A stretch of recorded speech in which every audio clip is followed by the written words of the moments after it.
ഇതിൽ നോക്കൂ ഉണ്ണി ബാലകൃഷ്ണൻ, നവാഗതർ മുതൽ പ്രമുഖ നടിമാർ, നായിക നടിയുടെ ഒരു എക്സ്പീരിയൻസ് നമ്മൾ കൃത്യമായി അത് പ്രേക്ഷകരിലേക്ക് എത്തിച്ചു കഴിഞ്ഞല്ലോ. നവാഗതർ മുതൽ പ്രമുഖ നടിമാർ വരെ അവർ നേരിടേണ്ടി വന്ന പ്രതിസന്ധികൾ അക്കമിട്ട് ഈ കമ്മിറ്റിക്ക് മുന്നിൽ പറഞ്ഞിട്ടുണ്ട്, തെളിവ് കൊടുത്തിട്ടുണ്ട്.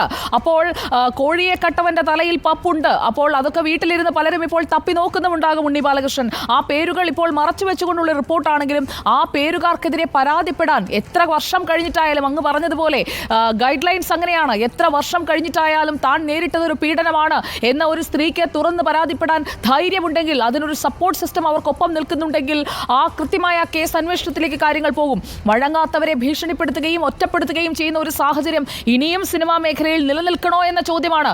4.5 കൊല്ലം മുൻപ് അവർ നൽകിയ മൊഴിയാണ്. 4.5 കൊല്ലത്തിന് ശേഷവും അതുതന്നെയാണ് നിലനിൽക്കുന്നതെങ്കിൽ ആദ്യം മാറ്റേണ്ടത് അതാണ്. മോശം അനുഭവം ഉണ്ടായതിന്റെ പിറ്റേ ദിവസം ഉപദ്രവിച്ചയാളിന്റെ ഭാര്യയായി പോയി അഭിനയിക്കേണ്ടി വന്ന സാഹചര്യം എന്നാണ് ഒരു നടി മൊഴി നൽകിയത്. നോക്കൂ ഉണ്ണി ബാലകൃഷ്ണൻ, തലേ ദിവസം അങ്ങനെ ഒരു മോശം അനുഭവം ഉണ്ടായി, തുടർന്ന് മാനസികമായി ഒട്ടും പറ്റാത്ത ഒരവസ്ഥയിൽ പോയി ആ ഷോട്ടിനായി അയാൾക്കൊപ്പം നിൽക്കുന്ന ആ സ്ത്രീയുടെ മാനസികാവസ്ഥയെക്കുറിച്ച് 17 റീടേക്കാണ് അവർക്ക് വേണ്ടി വന്നത്. ഇത് അവർ കൊടുത്ത മൊഴിയാണ്.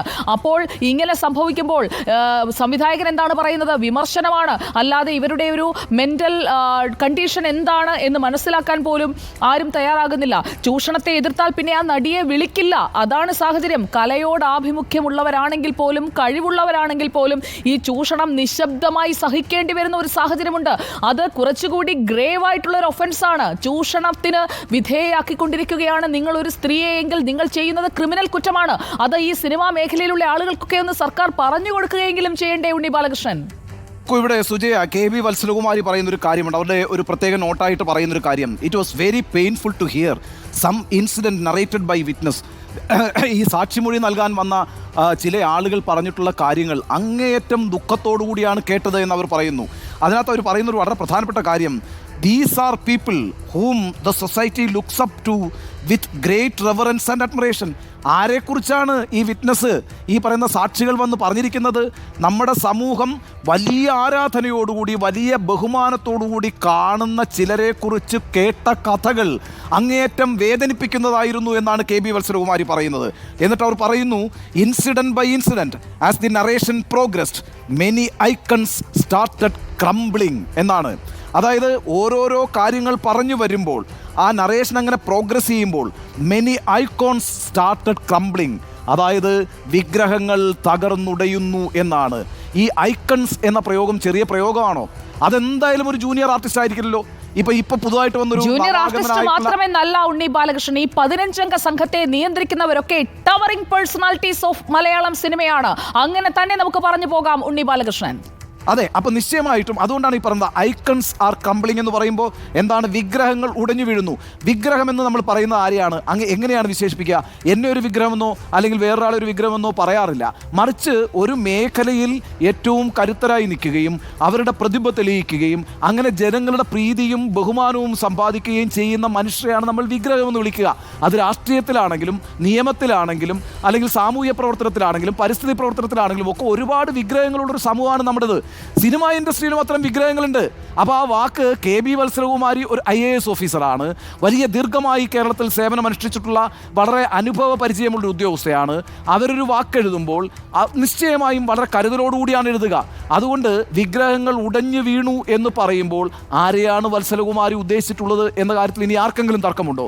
എനിക്കേതായാലും അവ്യക്തതയൊന്നും അക്കാര്യത്തിലില്ല. അപ്പോൾ ഈ വിഗ്രഹങ്ങളായി മലയാളികൾ അവരുടെ മനസ്സിൽ പ്രതിഷ്ഠിച്ചിട്ടുള്ള ചില ഉന്നതരായിട്ടുള്ള കലാകാരന്മാരുടെ നേതൃത്വത്തിൽ ഒരു മാഫിയ പ്രവർത്തിച്ചുകൊണ്ടിരിക്കുന്നുവെന്നും അവരുടെ ഇംഗിതങ്ങൾക്കനുസരിച്ച് പെരുമാറാത്തവരെല്ലാവരും തന്നെ, അത് എന്തുമാകാം, അത് നിങ്ങളോടുള്ള ഭയഭക്തി ബഹുമാനമാകാം, നിങ്ങൾ പറയുന്ന എന്തിനേയും റാൻമൂളുന്ന രീതിയാകാം, നിങ്ങളെ പിന്തുണച്ച് പിന്നിൽ നിൽക്കുന്നതാകാം. അങ്ങനെയൊക്കെയാണ് കേട്ടോ ഈ ഇൻഡസ്ട്രിയിൽ ആളുകൾ നിന്നു പോകുന്നത്.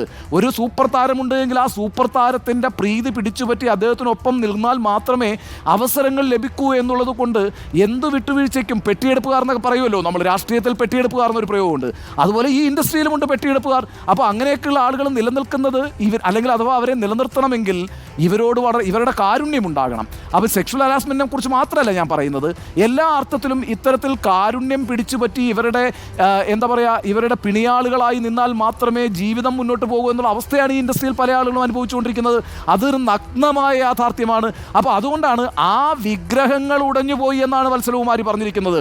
കാര്യങ്ങൾ കേട്ട് വരുമ്പോൾ, നറേഷൻ ഇങ്ങനെ പ്രോഗ്രസ് ചെയ്യുമ്പോൾ, ഓരോ ഇൻസിഡൻറ്റ് ബൈ ഇൻസിഡൻ്റായി ഈ പറയുന്ന വിറ്റ്നസ്സുകൾ പറയുമ്പോൾ അവരിൽ നിന്ന് കേൾക്കുന്നത് ഓരോ കാര്യങ്ങളും അങ്ങേയറ്റം പെയിൻഫുൾ ആയിരുന്നു എന്ന് മാത്രമല്ല, എൻ്റെ മനസ്സിലെ വിഗ്രഹങ്ങൾ ഉടഞ്ഞു വീണു എന്നാണ് വത്സലകുമാരി എഴുതിയിരിക്കുന്നത്. അതുകൊണ്ട് ഞാൻ ഈ വത്സലകുമാരിയെ കോട്ട് ചെയ്യുന്നത്, Vatsalakumari is A senior IAS officer, very experienced officer. അവരൊരു കാര്യം എഴുതുമ്പോൾ വാക്കുകൾ അനാവശ്യമായി പ്രയോഗിക്കില്ല. അപ്പോൾ ആ അർത്ഥത്തിലൊക്കെ വളരെ രൂക്ഷമായ കണ്ടെത്തലുകൾ, ഈ പറയുന്ന വ്യാഖ്യാനിക്കാവുന്ന കണ്ടെത്തലുകൾ കൂടി ഇതിനകത്തുണ്ട്. വെറും കണ്ടെത്തലുകളല്ല, കണ്ടെത്തലുകളുണ്ട്. കണ്ടെത്തലുകൾക്ക് ഉപോത്ബലകമായിട്ടുള്ള വസ്തുതകളും തെളിവുകളുമുണ്ട്. ഒപ്പം തന്നെ പല കാര്യങ്ങൾ പല ആളുകളിലേക്കുമുള്ള സൂചനകളുമുണ്ട്. അപ്പോൾ അങ്ങനെയാണ് റിപ്പോർട്ട് വരിക. ആ റിപ്പോർട്ട് വളരെ കോംപ്രിഹെൻസീവാണ്, ഹേമ കമ്മിറ്റിയുടെ റിപ്പോർട്ട്. ആ അർത്ഥത്തിൽ മലയാളിയെ സംബന്ധിച്ചിടത്തോളം ഞെട്ടിക്കുന്ന വിവരങ്ങൾ ഉൾപ്പെടുന്ന ഒരു റിപ്പോർട്ടാണ് റിപ്പോർട്ടർ TVയുടെ റോഷി പാൽ അദ്ദേഹത്തിൻ്റെ കഴിഞ്ഞ ഏതാനും മാസങ്ങളായുള്ള പ്രവർത്തനത്തിൻ്റെ അടിസ്ഥാനത്തിൽ നമുക്ക് ലഭ്യമാക്കിയിരിക്കുന്നത്. 233 പേജുള്ള ഈ റിപ്പോർട്ടർ TVയുടെ കയ്യിലെത്താൻ കാരണം, ഈ റിപ്പോർട്ട് ജനങ്ങൾ അറിയേണ്ടതാണ് എന്ന് നമ്മളുടെ തിരുവനന്തപുരം ലേഖകനായിട്ടുള്ള റോഷി പാൽ തീരുമാനിക്കുകയും വിവരാവകാശ കമ്മീഷനെ സമീപിക്കുകയും വിവരാവകാശ കമ്മീഷനിൽ അപേക്ഷ നൽകുകയും ആ അർത്ഥത്തിൽ വിവരാവകാശ കമ്മീഷൻ ഒരു സമ്മർദ്ദത്തിലാവുകയും ഈ റിപ്പോർട്ട് വിവരാവകാശ കമ്മീഷൻ പുറത്തുവിടണമെന്ന് ആവശ്യപ്പെടുകയും ചെയ്തു. പല തരത്തിലുള്ള തടസ്സങ്ങൾ ഉണ്ടായെങ്കിൽ കൂടിയും ഇന്ന് 3 മണിയോടുകൂടി റോഷി പാലിൻ്റെ കയ്യിൽ ഈ 233 തീർച്ചയായും റോഷി പാൽ നമുക്കൊപ്പമുണ്ട്. ഈ